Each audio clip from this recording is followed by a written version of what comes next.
So last week it was a U.S. senator from Alabama warning about Russian communists.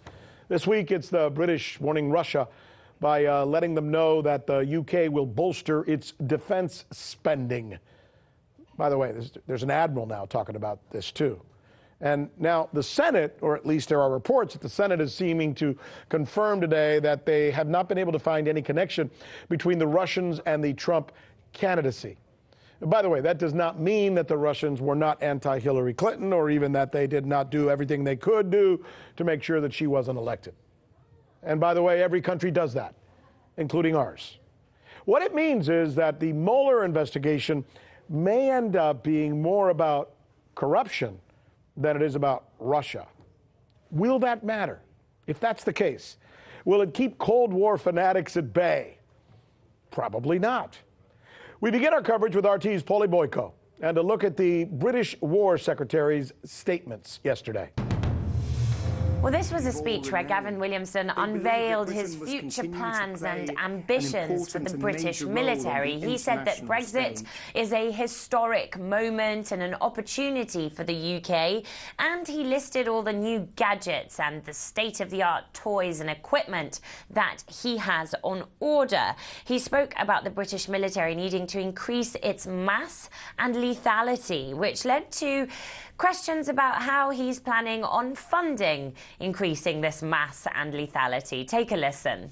What we've seen is the government has always been willing and ready to respond to the case for defence because we realise the priority and the importance of it. Funding aside, the speech sounded somewhat detached from reality in other aspects as well. Gavin Williamson spoke about Brexit being a great moment in the UK's history, which sounds somewhat optimistic given the chaotic situation that the Brexit process is in right now. It is up to us to seize the opportunities that Brexit brings. We will build new alliances, rekindle old ones, and most importantly, make it clear that we are the country that will act when required.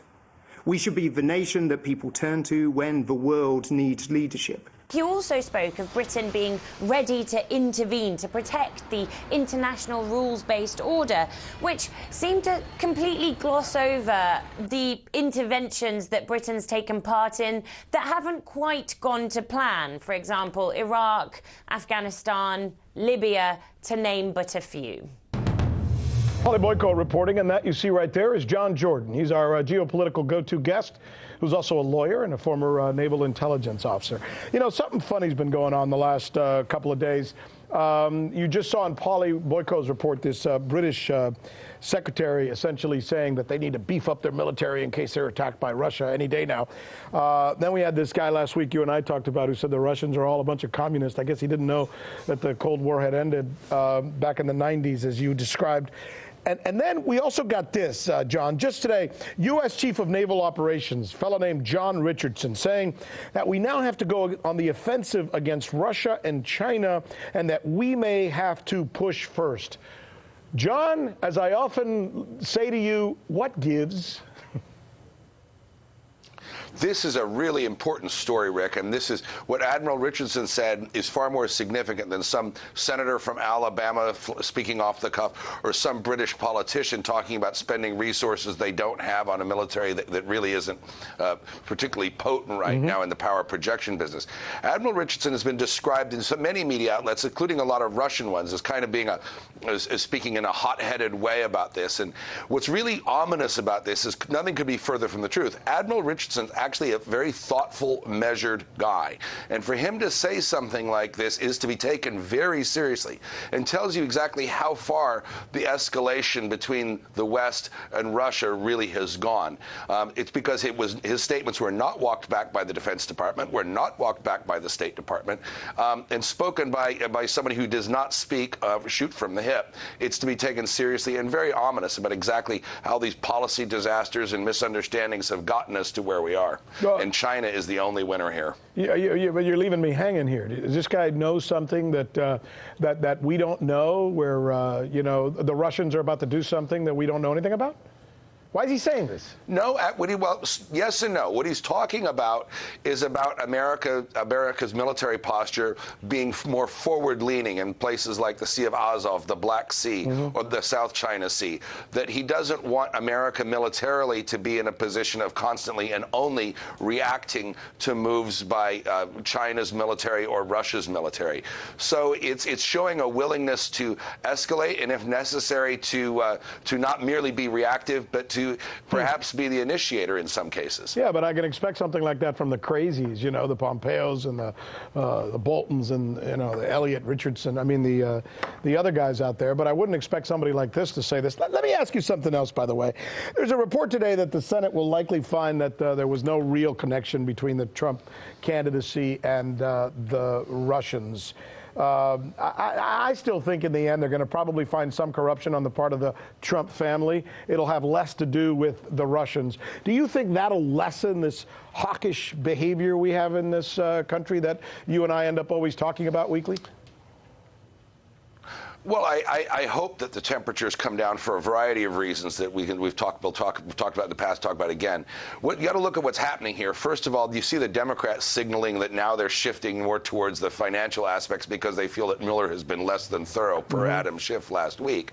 And you even saw Mueller's office swat down the report that Michael Cohen was instructed to lie by the president, which would have almost certainly resulted in articles of impeachment. So the Mueller investigation looks like it's going to be a big zero. What else there is remains to be seen. The only people who have been charged with process crimes in the past. So it really looks like the partisan divide in Washington between Republicans and Democrats is shifting away from Mueller and more to other alleged wrongdoings by the president. Will this impact America's stance towards Russia? I hope so. Yeah, I see the Russian angle possibly not playing as large a part, although again nobody really knows. Bob Mueller's been real good about keeping this close to the vest.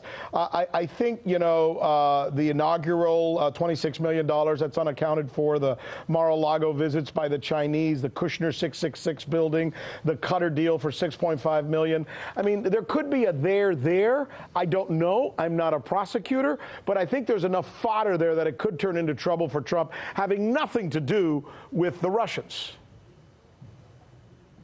Well, there's going to have to be allegations, not just of people doing business, but people of doing business in violation of the law. Right now, none of that has been unearthed. The president has been investigated by the entire media establishment ruthlessly, by the Democrats in the run-up to the election, and by congressional Democrats since, and still they've turned up nothing. Remains to be seen. It may be there, but it's starting to look like it's more difficult to find. I guess it's all on Bob Mueller's plate right now. We'll just see if he can come up with the goods, and if he can't, we'll all just walk away. Thanks so much. I certainly appreciate it, my friend. You're always a pleasure to have on as a guest. John Jordan, thank you again. Hey YouTube, thanks for checking out our channel. We hope you enjoyed the video. We have tons of content for you just like this. For more of RT America's one-of-a-kind news and analysis, be sure to subscribe and never stop questioning more.